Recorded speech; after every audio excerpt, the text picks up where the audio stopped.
काल जो दिल्लीमध्ये स्फोट झालेला आहे आणि या स्फोटामध्ये काही निष्पाप नागरिकांचा मृत्यू झाला, या घटनेनंतर संपूर्ण देशभरामध्ये हाय अलर्ट दिल्यात आलेला आहे.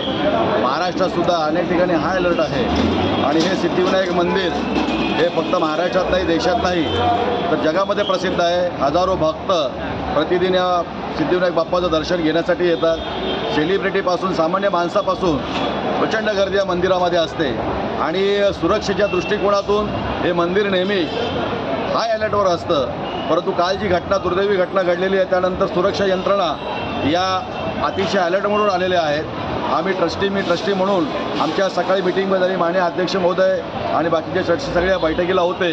काही सूचना अध्यक्ष महोदय आम्ही ट्रस्टी यांनी प्रशासनाला केलेल्या आहेत. आपण हे वाहन बघतोय, या ठिकाणी पार्किंग आता काही लिमिटेड पार्किंग आपण या ठिकाणी करतोय.